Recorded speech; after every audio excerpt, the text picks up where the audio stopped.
Pada kesempatan ini kita akan bahas tentang keajaiban istighfar. Saudaraku seiman, banyak sekali ayat Al-Quran dan hadis Nabi SAW mengingatkan masalah ini. Dan juga kita akan dengarkan nanti perkataan para salafus salih tentang keajaiban istighfar dan dahsyatnya. Begitu juga insya Allah kita akan sebutkan apa yang didapatkan pada saat seseorang melazimkan istighfar itu. Mungkin sebagian orang terlintas di benaknya, istighfar kami semua sudah tahu. Tapi pertanyaannya, apakah anda sudah rutinkan? Nanti akan lebih jelas insya Allah dengan statement para ulama salaf tentang masalah ini. Beranjak bahasan kita saudaraku seiman, perintah Allah subhanahu wa ta'ala kepada Nabinya Muhammad sallallahu alaihi wa ala alihi wa sahbihi wasallam yang sudah diampuni dosanya yang lalu dan akan datang. Allah berfirman, A'udzu billahi minasyaitonir rajim, dalam surah An-Nasr ayat 3, fasabbih bihamdi rabbika wastaghfir innahu kana ghaffara. Maka bertasbihlah engkau hai Muhammad dengan memuji Tuhanmu dan mohon ampunlah kepadanya. Padahal Nabi Muhammad SAW sudah diampuni dosa-dosanya yang lalu dan akan datang. Sesungguhnya dia Allah adalah zat yang maha penerima taubat. Juga dalam ayat yang lain, dalam surah Muhammad ayat 19, Allah memerintahkan Nabinya Muhammad SAW istighfar. A'udzu billahi minasyaitonir rajim, wastaghfir li dzambik walil mu'minina wal mu'minat wallahu ya'lamu mutaqallabakum wa mathwaakum. Dan mohonlah ampun bagi dosamu hai Muhammad dan bagi dosa orang-orang beriman laki-laki dan orang beriman perempuan, dan Allah Maha mengetahui tempat kamu berusaha dan tempat tinggalmu. Juga baginda Nabi sallallahu alaihi wa ala alihi wa sahbihi wasallam bersabda, wallahi inni la astaghfiranna Allah wa atubu ilahi fil yawmi aktsara min 70 marrah. Demi Allah, padahal beliau tidak butuh untuk sumpah, tapi untuk memastikan tentang pentingnya pengucapan istighfar di lisan setiap orang di antara kita. Beliau mengatakan, demi Allah, aku selalu beristighfar kepada Allah. Artinya pengucapan permohonan maaf kepada Allah dan bertaubat kepadanya. Maksudnya mengucapkan ikrar tidak akan mengulangi kesalahan dalam setiap harinya lebih daripada 70 kali. Dan hadis ini hadis sahih diriwayatkan oleh Imam Muslim. Juga dalam riwayat yang lain Nabi SAW sebutkan fil yaumi mi'ata marrah, dalam setiap hari sampai 100 kali. Saudaraku seiman, para ulama salaf menjelaskan kepada kita bagaimana kedudukan istighfar. Bermula dari perkataan sahabat yang mulia Abu Musa al-Ash'ari radhiyallahu anhu. Beliau mengatakan, dahulu kita memiliki dua pelindung dari azab atau siksaannya Allah. Salah satunya telah pergi, yaitu keberadaan Rasulullah sallallahu alaihi wa ala alihi wa sahbihi wasallam di tengah-tengah kita. Selama Nabi masih hidup SAW, mereka tinggal datang ke Nabi mengatakan mohon ampunlah untuk kami. Tapi sekarang Nabi sudah meninggal, maka sudah hilang satu kesempatan itu untuk menghilangkan azab, gangguan, gempa, banjir, bencana, kesulitan, wabah seperti sekarang. Dan tersisa satu, yaitu istighfar. Apabila ia juga telah pergi dari lisan seseorang di antara kita, maka niscaya kita binasa. Rabi' ibn Haytham rahimahullah, seorang ulama tabi'in berkata, merendahlah kalian kepada Rabb kalian, berdoalah kepadanya di kala senggang, maka Allah telah berfirman dalam hadis qudsi, man da'ani fir rakha'i ajabtuhu fi syiddah. Siapa yang memohon kepadaku pada saat dia senggang, aku akan penuhi kebutuhannya pada saat lagi sempit. Wa man sa'alani a'taitu, dan siapa yang memohon kepadaku pasti aku akan beri, kata Allah. Wa man tawadha'a li rafa'tu, dan siapa yang merendah karena aku akan angkat derajatnya. Wa man tafarraga li rahimtu, dan siapa yang meluangkan waktu untuk ibadah kepadaku, aku akan kasihi dia. Wa man istaghfarani ghafartulah, dan siapa yang memohon istighfar kepadaku, memohon ampun, aku pasti akan memaafkan kesalahannya. Sahal radhiyallahu anhu telah berkata tentang istighfar dalam menghapus dosa. Beliau mengatakan, Permulaan istighfar adalah pengampunan atau mengingat, memanggil Allah. Kemudian akan bergantung kepada Allah, lalu kemudian tidak akan mengulangi kesalahan-kesalahan. Ibnul Jauzi berkata rahimahullah, iblis berkata, aku membinasakan anak cucu Adam dengan dosa, dan mereka membinasakanku dengan istighfar dan ucapan la ilaha illallah. Manakala aku melihat hal itu pada mereka, aku tanamkan hawa nafsu pada mereka, di mana mereka berbuat dosa tapi mereka tidak beristighfar, karena mereka mengira diri mereka telah berbuat baik. Dan kata para ulama menanggapi statement Ibnu Jauzi rahimahullah, yang pertama syaitan tanamkan adalah supaya manusia lalai berbuat dosa. Pada saat dia sudah berbuat dosa, syaitan akan lalaikan dia supaya tidak istighfar. Karena istighfar adalah kata kunci dihilangkan dosa tersebut, dan akhirnya azab Allah tidak datang. Qatadah rahimahullah berkata, Al-Quran menunjuki kalian penyakit dan juga obat sekaligus untuk menyembuhkan kalian. Penyakit kalian adalah dosa-dosa, dan obat penyembuh kalian adalah istighfar.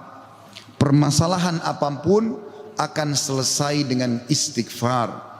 Andai saja sebuah wilayah disepakati dari pemimpinnya sampai masyarakatnya memasyarakatkan dan membudayakan istighfar di lisan mereka, di meja-meja makan mereka, di halaman rumah mereka, di meja-meja kerja mereka, di masjid mereka, di pasar mereka, demi Allah wahai saudaraku seiman, permasalahan di wilayah itu akan selesai semuanya, dan rezeki akan terbuka seluas-luasnya.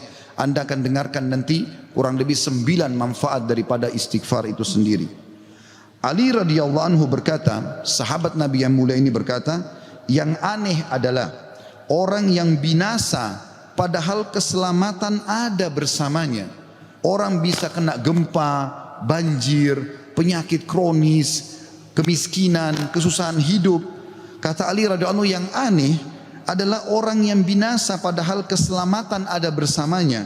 Lalu beliau ditanya radhiyallahu anhu, apa keselamatan yang Anda maksudkan? Kata Ali radhiyallahu anhu, istighfar. Beliau juga berkata, tidaklah seorang hamba diilhami oleh Allah subhanahu wa ta'ala untuk beristighfar. Allah tidak mudahkan lisan Anda mengatakan astagfirullah, itu saja. Kata beliau, kecuali Allah memang berkehendak untuk menyelamatkannya atau tidak mengazabnya. Seseorang soleh juga berkata, hamba berada di antara dosa dan nikmat. Keduanya tidak akan menjadi baik kecuali mensyukuri nikmat dan istighfar dari dosa-dosa. Juga Luqman al-Hakim yang terkenal, Allah namakan surah Luqman atas namanya. Dia berkata kepada putranya, wahai anakku, Allah memiliki beberapa waktu tidak ditolak orang untuk meminta pada waktu itu, seperti antara azan dan iqamah, seperti sepertiga malam, saat hujan turun, dan seterusnya. Maka perbanyak istighfar pada saat itu. Beliau bukan menyuruh anaknya minta hajat, tapi disuruh beristighfar. Karena dengan istighfar ternyata hajat-hajat kita walaupun kita tidak minta dipenuhi oleh Sang Pencipta Allah Subhanahu wa taala. Ibunda mulia Aisyah radhiyallahu anha, Ummul Mukminin, berkata, tuba, kegembiraan, kebahagiaan bagi siapapun yang mendapatkan istighfar tertulis indah banyak di buku amalnya. Abu Al-Minhal juga berkata rahimahullah, tidaklah seorang hamba didampingi di dalam kuburnya oleh pendamping yang lebih dicintai daripada istighfar yang dia ucapkan semasa hidupnya. Al-Hasan Basri berkata rahimahullah, perbanyak istighfar di rumah-rumah kalian, di meja-meja makan kalian, di jalan-jalan kalian, di pasar-pasar kalian, di majlis-majlis kalian, karena kalian tidak tahu kapan ampunan akan turun. Seorang Badui berkata, siapa yang ingin menjadi tetangga kami di tanah kami, hendaklah memperbanyak istighfar, karena istighfar adalah awan tebal yang mengandung air atau hujan yang lebat, maksudnya rezeki. Andai saja kita fahami statement-statement saudaraku seiman, mungkin beranjak dari Pak Bupati hafizahullah, pemimpin wilayah Goa, semoga Allah jaga beliau, dan juga seluruh masyarakat Goa ini, apalagi kalau seluruh wilayah Indonesia bisa menanamkan ini, selalu saling berwasiat, pemimpin kepada masyarakat, masyarakat kepada seluruh tetangganya, setiap orang kepada keluarganya, ayo perbanyak istighfar. Setiap lagi diam, jangan cuma diam, astagfirullah wa atubu ilaih, itu saja. Berapa banyak orang, tadi saya dapat informasi masyarakat gua kurang lebih kalau tidak salah 800 ribu. Kalau 800 ribu orang anggap yang muslimnya misalnya 700 ribu saja, semua beristighfar satu orang satu kali saja, ada 700 ribu istighfar naik ke langit. Bukankah itu akan mendatangkan rezeki kepada kita? Bukankah itu pasti akan mengangkat wabah dan permasalahan yang kita hadapi? Demi Allah iya saudara. Jawabannya demi Allah iya. Tinggal anda mau amalkan atau tidak. Juga Bakar bin Abdullah Al-Muzani rahimahullah berkata, kalian banyak berbuat dosa, maka perbanyaklah istighfar. Karena seseorang kalau menemukan istighfar dalam catatan amalnya, pada setiap jarak 2 baris buku amalnya hari kiamat, dia akan senang melihatnya. Ibnu Taimiyah berkata, ini statement terakhir dalam perkataan salafus salih, saya akan masuk setelah itu keutamaan daripada istighfar itu sendiri sebagai penutup khutbah kita insyaallah. Ibnu Taimiyah berkata, fikiranku kadang-kadang terpaku kepada sebuah masalah yang sulit aku hadapi, enggak ada solusinya, maka aku beristighfar kepada Allah 1000 kali. Astagfirullah wa atubu ilaih, astagfirullah wa atubu ilaih. Terus saya ucapkan 1000 kali sampai dadaku dilapangkan dan masalah yang sulit pun terpecahkan. Aku kadang berada di pasar, masjid atau sekolah, tapi hal itu tidak menghalangiku dari zikir dan istighfar sampai aku meraih apa yang aku inginkan. Istighfar teman-teman sekalian. Baik, kira-kira orang yang bertanya, apa yang saya dapatkan kalau saya beristighfar? Yang pertama, akan dicatatkan pahala buat anda sendiri. Karena istighfar ucapan yang tidak butuh energi banyak, hanya lisan dan bibir kita yang tergerakkan, ya, suara sedikit saja, tidak ada energi yang besar. Itu adalah ibadah yang besar pahalanya. Allah subhanahu wa ta'ala memerintahkan kita dan memerintahkan juga Nabi-Nya Muhammad sallallahu alaihi wasallam untuk beristighfar kepadanya. Allah berfirman di dalam surah Mu'min ayat 55, a'udzubillahi minasyaitonir rajim, fasbir inna wa'dallahi haqqun wastaghfir li dzambik wastaghfir li dzambika wasabbih bihamdi rabbika bil asyi wal ibkar. Maka bersabarlah kamu hai Muhammad dan pengikutmu dalam melalui kehidupan dunia dengan segala macam cobaannya. Toh ada kehidupan akhirat yang akan abadi dengan nikmat. Karena sungguhnya janji Allah itu benar. Tidak ada kedustaan. Salat, puasa, zakat, bakti sama orang tua, bersedekah, zikir, doa, apa saja kerjakan, semua akan kau dapatkan hasilnya. Dan mohonlah ampunan untuk dosamu hai Muhammad, dan pengikutmu juga perintahkan mereka lakukan itu. Dan bertasbihlah seraya memuji Tuhanmu pada waktu pagi atau pada waktu petang dan juga pagi hari. Kemudian juga Allah mengatakan dalam surah Al-Muzammil ayat 20, a'udzubillahi minasyaitonir rajim, wastaghfirullah innallaha ghafurur rahim. Dan mohonlah selalu ampunan kepada Allah, istighfar. Sesungguhnya Allah Maha Pengampun lagi Maha Penyayang.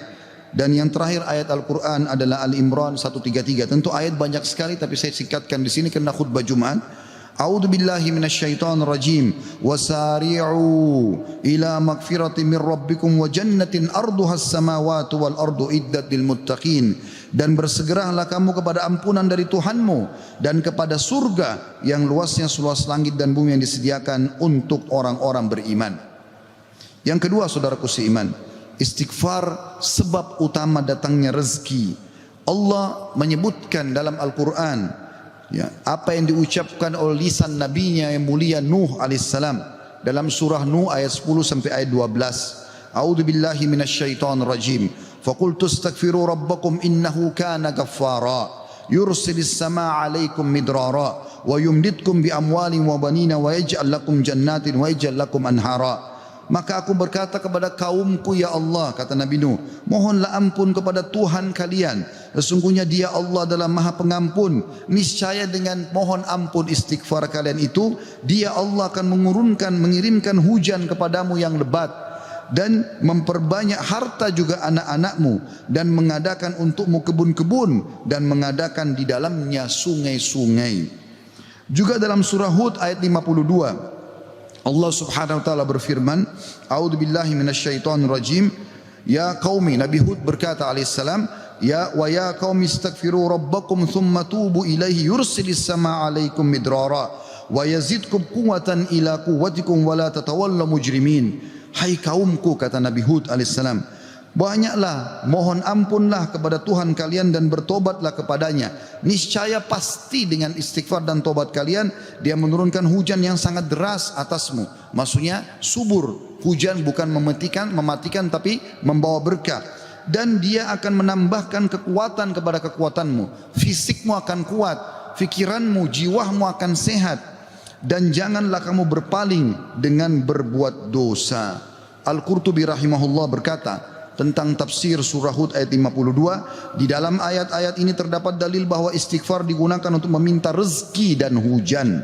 Juga Ibnu Katsir berkata rahimahullah dalam tafsir beliau surah Hud ayat 25, jika kalian bertobat dan memohon ampunan kepada Allah serta kalian mentaatinya, niscaya Allah akan memperbanyak rezeki kalian, memberikan kalian minum dengan nikmat-nikmat langit, mengeluarkan untuk kalian nikmat-nikmat bumi, menumbuhkan untuk kalian tumbuh-tumbuhan, mengalirkan untuk kalian air, dan menjadikan untuk kalian kebun-kebun. Di dalamnya terdapat berbagai macam buah-buahan, dan Dia menyelingi di antara kebun-kebun tersebut sungai-sungai yang mengalir. Yang ketiga, saudaraku seiman, istighfar sebab masuk ke dalam surga. Sebagaimana kita sudah tahu bersama-sama, salah satu zikir pagi dan petang yang sangat dianjurkan adalah membaca Sayyidul Istighfar, tuannya istighfar, yaitu lafadznya sebagaimana dinukil dari Nabi SAW. Beliau mengatakan, Allahumma anta rabbi la ilaha illa anta khalaqtani wa ana abduka wa ana ala ahdika wa wa'dika mastata'tu a'udhu bika min syarri ma sana'tu abu'u laka bi ni'matika alayya wa abu'u bidzambi faghfirli fa innahu la yaghfiru dhunuba illa ant. Yang artinya, ya Allah, sungguhnya Engkau adalah Rabbku, penciptaku. Tidak ada Tuhan yang berhak disembah kecuali Engkau. Engkaulah yang telah menciptakanku dan aku adalah hambamu. Aku senantiasa berada dalam perjanjian bersamamu.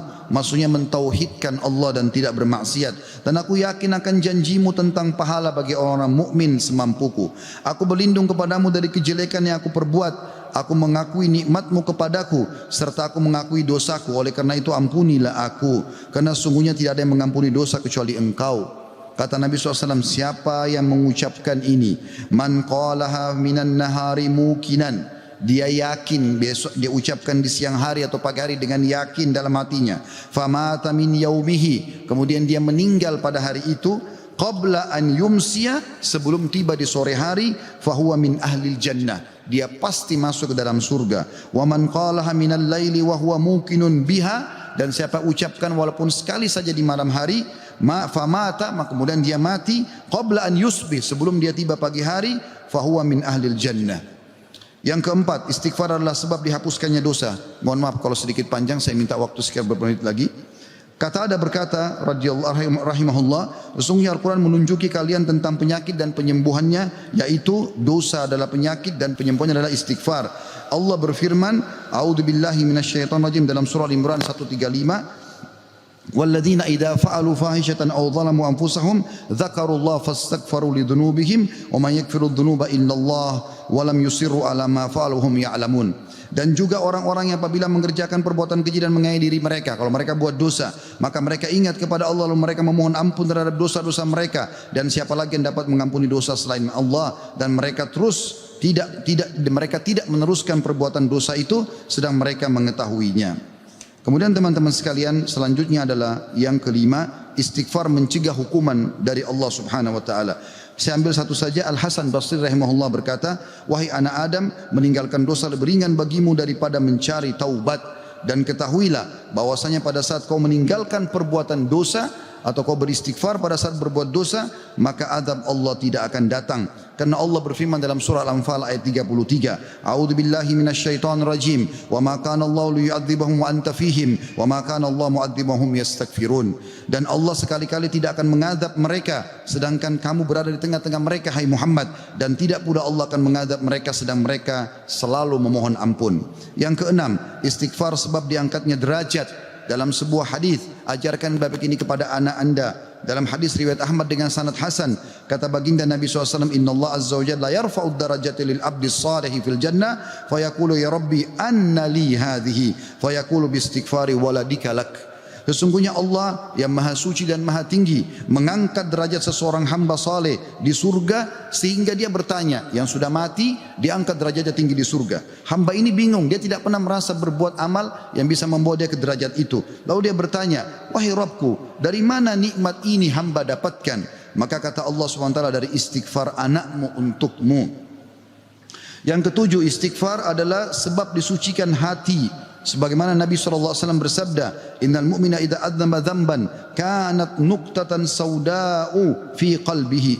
Kalau seorang mukmin berbuat dosa akan menjadi titik hitam dalam hatinya. Fa in taba wa naza' wastaghfara su'ika qalbuhu minha.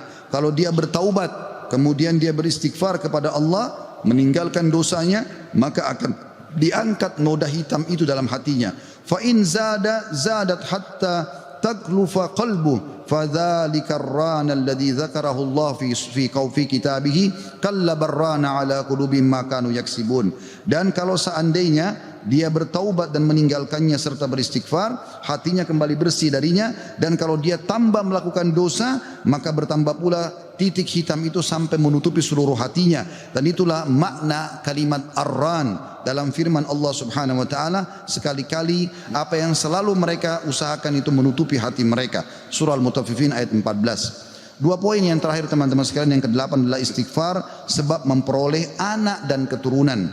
Dinukil dalam sebuah riwayat disebutkan oleh Abu Hanifah rahimahullah dalam musnadnya, bahwasanya seseorang datang mengeluh dari Jabir bin Abdullah radhiyallahu anhu. Seseorang mengeluh kepada Nabi SAW lalu berkata, ya Rasulullah, ya sesungguhnya orang semua punya anak tapi aku sendiri yang tidak punya anak. Maka kata Nabi SAW, mana kau dari dua senjatamu, memperbanyak sedekah dan istighfar, maka dengannya kau akan diberikan rezeki. Kata Jabir bin Abdullah, orang itu pun mengamalkan, lalu saya menyaksikan orang itu dikaruniai 9 orang anak, semuanya laki-laki. Kesembilan dan terakhir adalah istighfar sebab menikmati kesehatan dan kekuatan. Sebagaimana dijelaskan dari dalam surah Hud ayat 52, dan sudah saya bacakan tadi ayatnya, saya tidak ulangi, tapi potongan ayatnya adalah yazidkum quwwatan ila quwwatikum. Istighfar menyebabkan bertambahnya kekuatan di atas kekuatan. Izinkan saya teman-teman sekalian menyampaikan sebuah kisah yang berhubungan dengan masalah ini, atau dua buah kisah ringkas. Ada seseorang di Irak dulu pernah berdagang, kemudian dia menemukan semua pedagang di pasar laku barangnya kecuali dia, dan dia orang miskin. Dia mengatakan, saya pun dulu di dekat barang saya sampai menjelang sore belum laku-laku. Maka tiba-tiba saya mengingat firman atau sabda Nabi SAW, man aksara istighfar, siapa yang memperbanyak istighfar, ja'alallahu lahu min kulli hammin faraja, Allah akan berikan kelapangan dari setiap kesedihannya, wa min kulli dikin makhraja, dan jalan keluar dari setiap masalahnya, dan juga razaqahu min haitsu la yahtasib, maka Allah akan berikan rezeki dari tempat tidak disangka-sangka.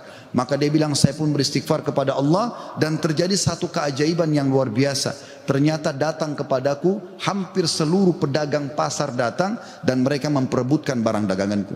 Terakhir kisah seseorang yang bernama Abu Yusuf, saudaraku seiman, di musim haji, seorang syekh, dalam kisah ini tidak disebutkan namanya siapa, sedang menyampaikan masalah istighfar. Datang seseorang setelah pengajian bernama Abu Yusuf lalu berkata, Syekh, saya ingin bercerita tentang manfaat istighfar yang anda sampaikan tadi. Kata syekhnya, silakan.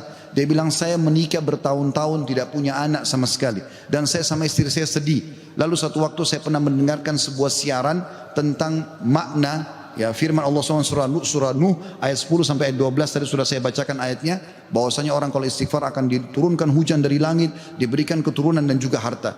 Lalu saya mengatakan kepada istri saya, wahai Ummu Yusuf, ayo kita istighfar. Sudah bertahun-tahun kita berusaha berobat sana sini tidak punya anak. Maka dia sama istrinya yang mengatakan, kami pun beristighfar tidak mengenal waktu, tidak mengenal tempat kecuali di WC. Kita tidak baca di WC, di tempat tidur, di ruang makan, di halaman selalu baca. Dan subhanallah kata dia Syekh, bulan itu Ummu Yusuf hamil dan lahirlah Yusuf. Begitu selesai hamil lagi masa nifas, saya bilang, Ummu Yusuf, kita sudah bertahun-tahun tidak punya anak, ayo kita istighfar kepada Allah untuk anak yang kedua. Kata dia, Anda tahu Syekh, selesai nifas Ummu Yusuf hamil dan kami dapat lagi anak kedua, dua-duanya laki-laki. Setelah anak kedua lahir di masa nifas, saya bilang lagi, wahai Ummu Yusuf, kita beristighfar kepada Allah untuk anak yang ketiga. Maka saya sama Ummu Yusuf beristighfar yang ketiga, dan ternyata selesai masa nifas hamil dan juga melahirkan di tahun ketiga anak laki-laki yang ketiga. Kata syekhnya, semoga Allah berkahi. Itu betul-betul firman Allah. Allah mengatakan Allah tidak akan pungkiri janjinya. Dia mengatakan belum selesai kisah saya Syekh. Setelah itu Ummu Yusuf berkata, wahai Abu Yusuf, kita berhenti dulu istighfar untuk mohon anak, istighfar untuk yang lainnya, tapi permohonan anak berhenti dulu sampai anak-anak besar. Kami sepakat 2-3 tahun, kemudian saya mengatakan, Ummu Yusuf, sekarang saatnya kita minta agar Allah berikan kita anak perempuan yang cantik dan salihah. Maka kami pun beristighfar dan ternyata Ummu Yusuf hamil, dan sekarang saya di musim haji, wahai Syekh, sedang datang bersama Ummu Yusuf yang baru saja melahirkan bersama dengan bayinya, bayi perempuan. Aqulu qauli hadza, saya sudah mengucapkan perkataan saya ini, wa astaghfirullah li wa lakum, dan saya beristighfar kepada Allah, mengajak jamaah istighfar kepada Allah, fastaghfiruhu innahu huwal ghafurur rahim.